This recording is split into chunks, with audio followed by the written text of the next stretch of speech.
Muy buenas, bienvenidos al Banquillo, gracias por estar con nosotros. Hoy revisamos la situación económica de nuestro país y las dificultades que se estarán enfrentando en este último trimestre del año en plena pandemia. Nos acompaña el abogado Gustavo Solórzano, gerente de la asesoría legal del Consejo Hondureño de la Empresa Privada.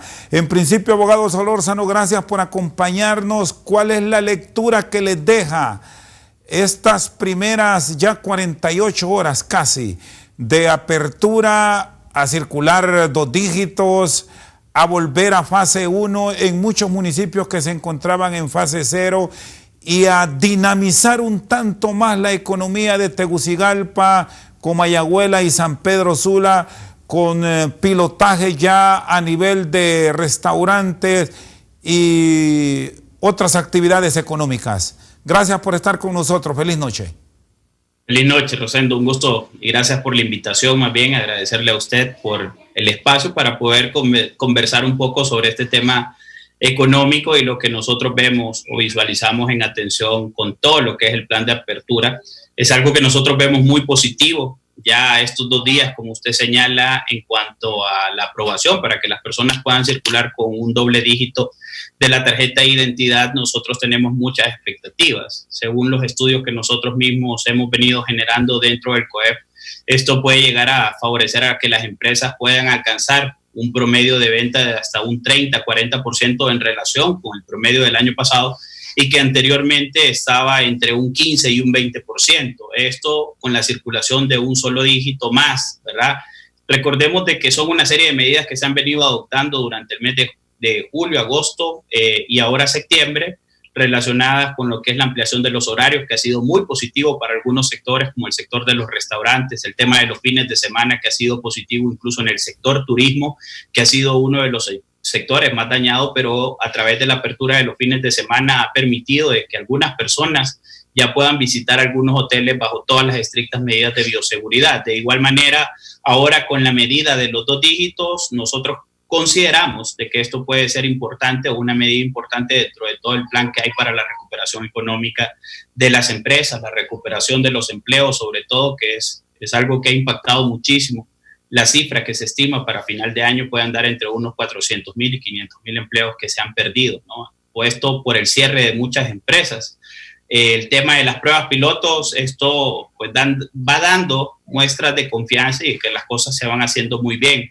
Pero esto desde el plano económico, Chendo, pero no hay que olvidar también de que cada decisión económica que se aborda en cuanto al plan de apertura también es vista en el espejo con la parte de salud. Estas medidas son adoptadas porque hemos mejorado justamente en los indicadores de salud y tomando como base o fuente de referencia lo que son los hospitales o la ocupación dentro de los hospitales, que ha disminuido, y de igual manera también los reportes de la unidad de epidemiología de SINAGER pues reflejan de que ha habido una disminución de casos en atención a lo que eran las semanas anteriores. Así que no hay que bajar la guardia. Hay que estar siempre muy preparados, ¿verdad? Tomando todas las medidas de bioseguridad, que es lo que nosotros siempre recordamos. El tema del lavado de manos, distanciamiento social y el uso obligatorio de la mascarilla, que es nuestro principal escudo, es lo que hay que hacer. Es un compromiso de todos. Yo creo que este trabajo que viene ahora en cuanto a recuperar la economía no solamente es un trabajo del sector privado. Nosotros tenemos un eslogan: empresarios somos todos, y definitivamente que en este momento así es, porque si no tenemos empresas, no hay empleo. Si no hay empleo y no hay empresas, pues obviamente la economía se nos cae, no hay tributos, y si no hay tributos, pues no hay muchos de los proyectos sociales que hoy se realizan en el tema de educación, salud, seguridad ciudadana. Así que vemos positivo, Rosendo, todo esto que se está haciendo. Ahora, abogado Solórzano, estas acciones que ya han iniciado esta semana con cierta frecuencia económica, ¿permitirá salvar qué cantidad de empleo? ¿Ya han medido ustedes? Porque las cifras han venido variando, incluso nos han hablado de hasta 600,000 empleos, ya usted me plantea un promedio de 400,000. Son datos del Observatorio de Mercado Laboral, en donde el mercado laboral de la Secretaría de Trabajo estima de que pueden ser un poco más de 400,000 empleos los que se pierdan. Entonces ya son datos oficiales.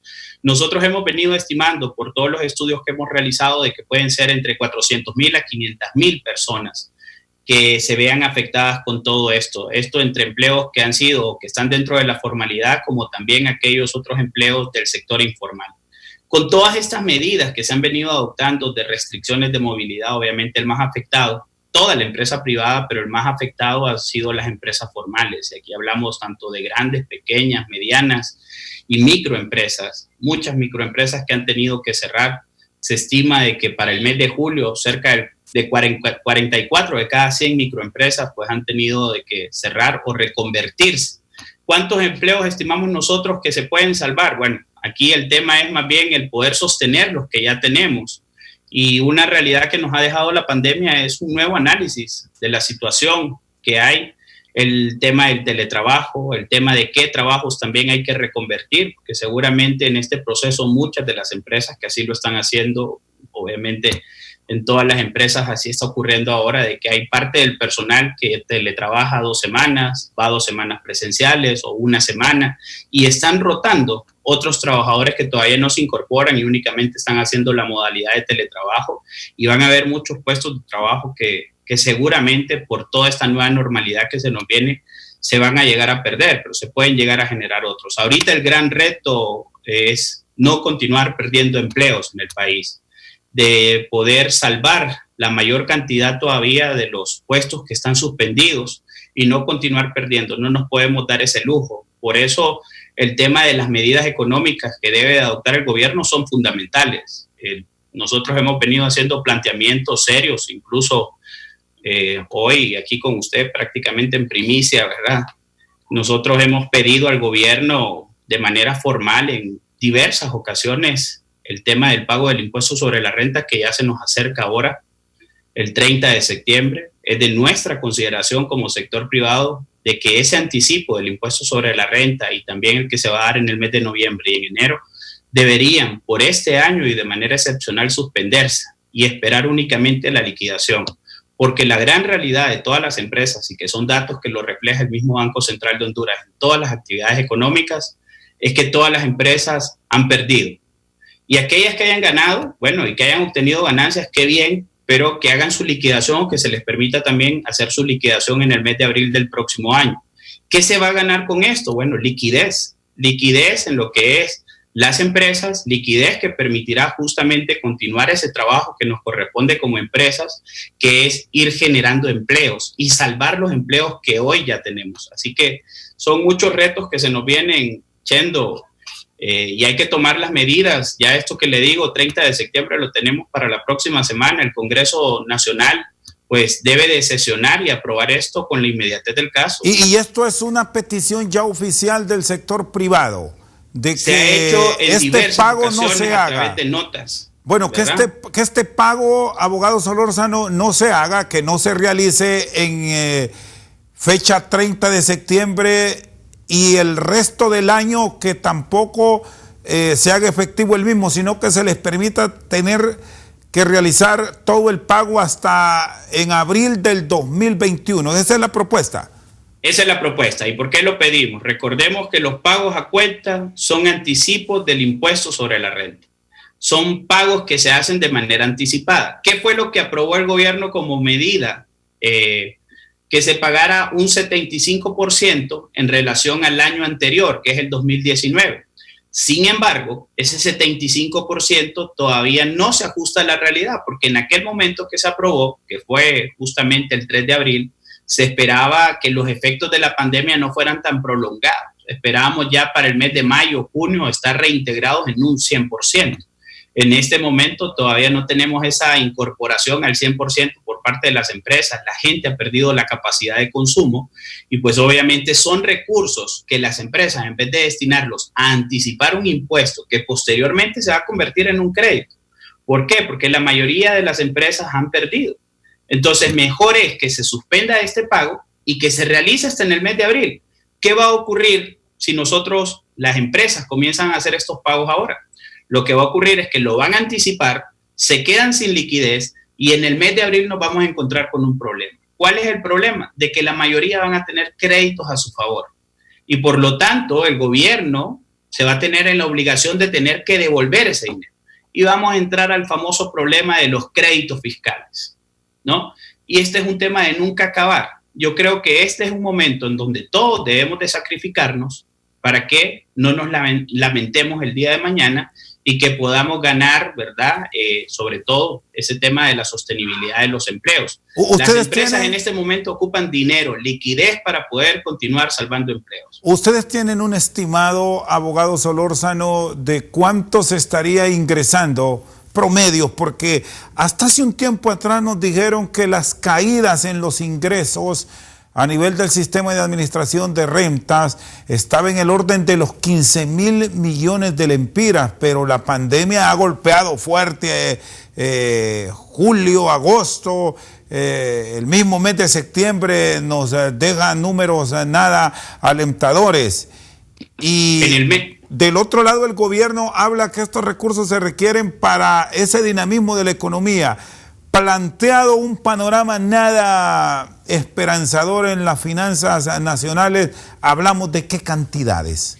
Estamos hablando, recordemos que en el tema, la meta de recaudación para el presente año eran de cerca de 107.000 millones de lempiras, si no me equivoco, y para el presente año, según los últimos datos que nosotros vimos de la propia Secretaría de Finanzas, se estimaba de que las pérdidas en la recaudación tributaria andaba cerca de un 28%. ¿Cuánto llega a representar esto? Poco más de 30.000 millones de lempiras. Es decir, que para el presente año, o sea, para lo que deberíamos de recaudar en este año, solamente se estarían recaudando cerca de 70.000 millones. Para el año 2021 se está colocando una meta de 96.000 millones de lempiras. Sin embargo, todavía vemos esa cantidad de recursos que devienen tanto del impuesto sobre la venta, del impuesto sobre la renta, la vemos una cantidad bastante optimista, le vamos a llamar de alguna manera.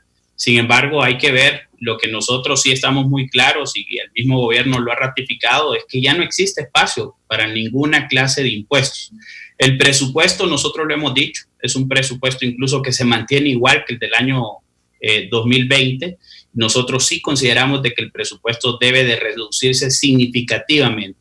Si bien puede ser un presupuesto orientado a la reactivación económica, pero también tiene que ser un impuesto austero, ¿verdad? Nos preocupa mucho lo que hay en cuanto al gasto de las propias planillas. El otro día en el propio COEP se hacía un estudio de todo esto. Imagínense de que los 96.000 millones de lempiras justamente pues representan la cantidad que se erogaría. Cerca de poco, esa cantidad serviría prácticamente para pagar las planillas del Estado. Entonces son cantidades muy grandes de dinero. Bien, el Estado está para servirnos a nosotros y obviamente uno de los mayores gastos es el gasto de personal, pero hay que ver cómo se hacen las reducciones en el presupuesto, priorizarlo y de esta manera también no nos vamos a ver afectados los hondureños, ¿verdad? Es un tema de sacrificarnos todos en este momento. Muy bien, está con nosotros esta noche al banquillo el gerente de asesoría legal del Consejo Hondureño de la Empresa Privada, Gustavo Solórzano. Vamos a una pausa y ya regresamos.